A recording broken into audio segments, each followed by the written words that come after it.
Hello everyone, and welcome to this brand new Attitude Era themed universe mode. We have some great matches and rivalries featuring some of your favorite superstars from the industry's edgiest era. The night started with the sound of shattered glass as the Texas Rattlesnake made his way to the ring. Austin wasted no time in making his intentions clear.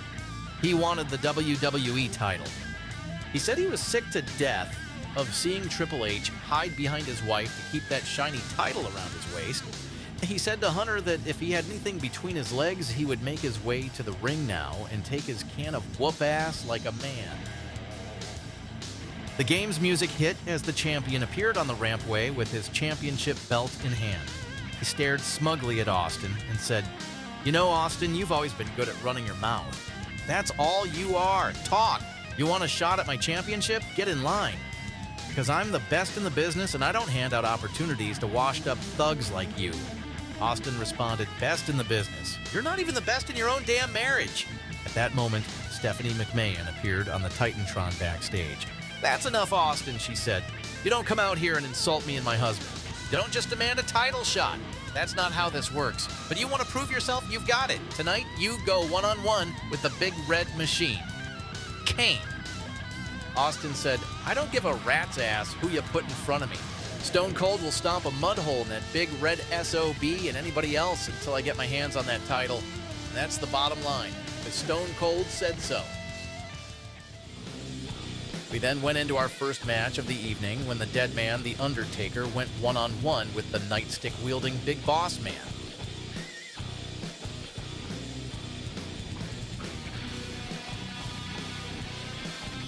The Undertaker started the match in dominant fashion, unleashing heavy offense. But Boss Man was able to turn the tides with a quick DDT.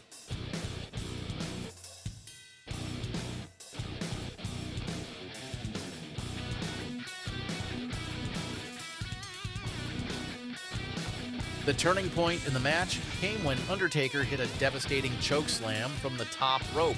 He went on to put Boss Man to bed with the last ride. However, whilst Undertaker celebrated in the ring, the sounds of birds cawing echoed in the arena and Raven appeared on the Titantron. He addressed the dead man. "Once upon a time, there was a force that struck fear into the hearts of men. A force so dark, so unstoppable, it became the stuff of legend. They called this force the Phenom, but that force has faded into myth. The shadows you use to command no longer recognize you. All they see is a weak and hollow relic. You say you embrace darkness, but the darkness has abandoned you." Raven's cryptic message left Undertaker seething in the ring. The cameras then caught up with Intercontinental Champion Chris Jericho backstage. He was basking in the sunlight and considering who could be the next contender for his championship. However, his TV time was interrupted by Eddie Guerrero. He said, "Jericho, you think you're the greatest IC champion of all time? Really? You're just a clown playing dress-up. That title deserves to be around the waist of someone who's willing to lie, cheat, and steal to keep it. Someone who will win at any cost, so polish it up, Holmes. Because I'm coming for it, and there's nothing you can do about it." The crowd were electrified next when the People's Champion, The Rock, made his way to the ring to address the capacity crowd.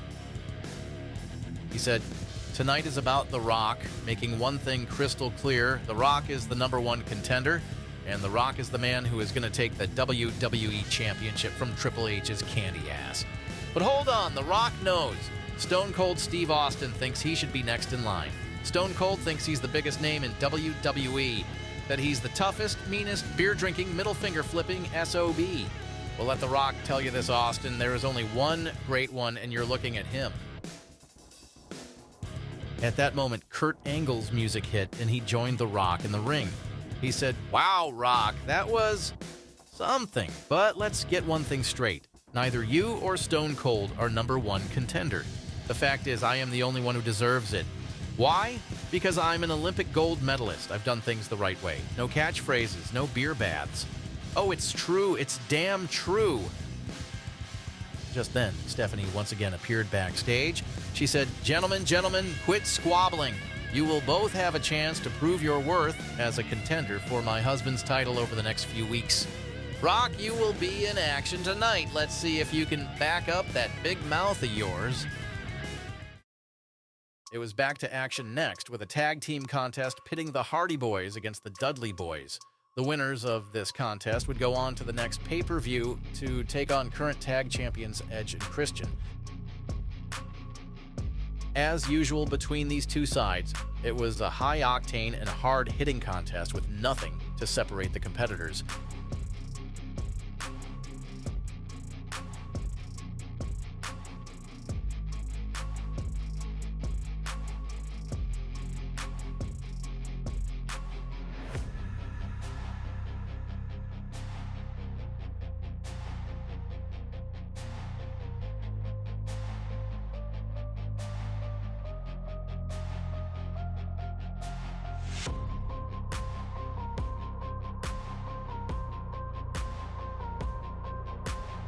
The Dudleys thought they had the match won when they hit the 3D on Matt Hardy, but Jeff was on hand to break the count.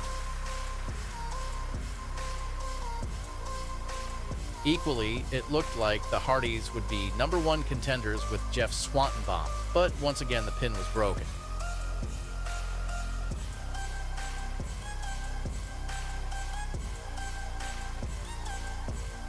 Both sides had given it their all, but just as the match reached its climax, the referee called for the bell following the interruptions of Edge and Christian. The tag champions stood over the wreckage, and we were still none the wiser as to who the contenders would be for the tag titles. The Rock made his way back out to the ring next. As per Stephanie McMahon's instruction, he would go one-on-one with former Intercontinental Champion Val Venis.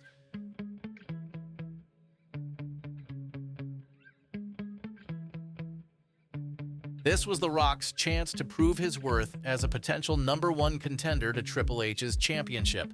Stone Cold and Kurt Angle had also staked their claim earlier in the night.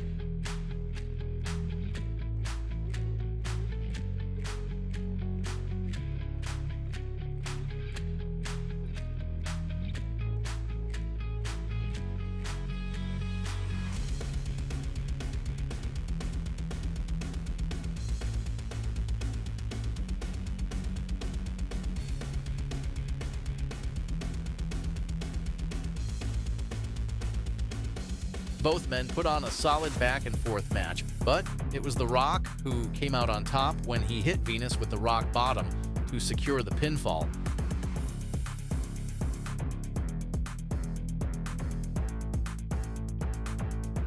As The Rock celebrated in the ring, Angle appeared on the rampway, seemingly to mock the People's Champion.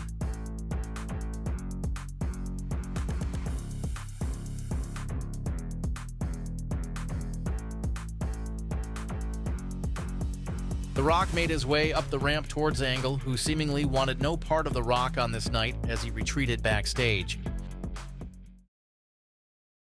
More action now as Eddie Guerrero, who had his sights set on Jericho's title, went head-to-head with former Radical stablemate Dean Malenko. The match was, as you would expect, a blend of technical excellence and flamboyant high-flying moves.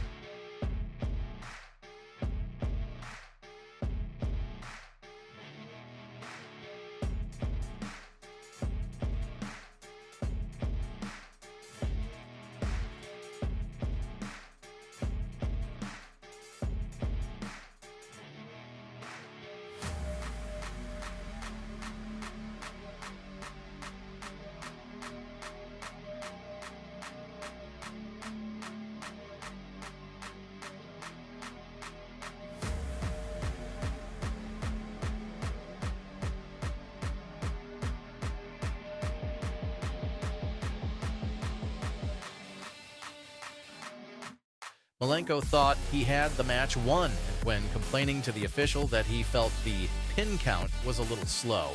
Guerrero capitalized and rolled Malenko up for a pinfall victory. A less than impressed Jericho had watched the action backstage. It was main event time next as Stone Cold Steve Austin made his way to the ring to take on the 7-foot monster Kane.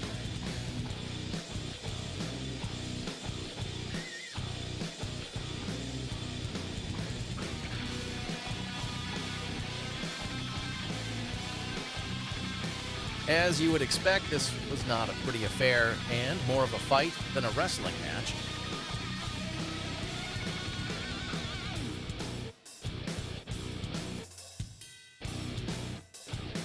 Kane dominated the early part of the match before Austin retaliated, stomping on Kane in the corner of the ring.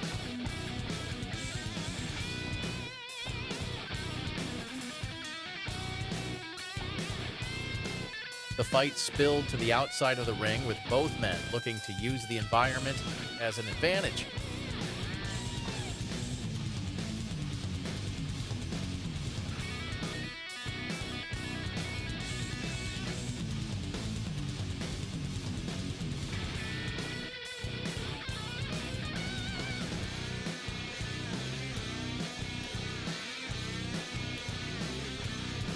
Austin had somehow found an advantage. He looked to set Kane up for the stunner, but at that moment Triple H's music hit and the champion distracted Austin.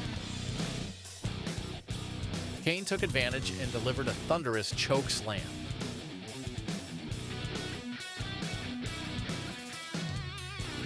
But somehow Austin kicked out. Kane looked to finish Austin with a tombstone, but the rattlesnake slithered free and nailed Kane with a stone-cold stunner to win the match. As soon as the bell had rung, Triple H wasted no time in nailing Austin between the eyes with the championship belt before drilling him to the ground with a devastating pedigree. The champion stood over Austin's prone body with the title in his hand as the show went off the air. If you enjoyed this video, I would really appreciate a thumbs up and maybe a comment letting me know your thoughts. If you would like to see more episodes like this, please subscribe to the channel. It would be most appreciated. I'll see you in the next video. Take care.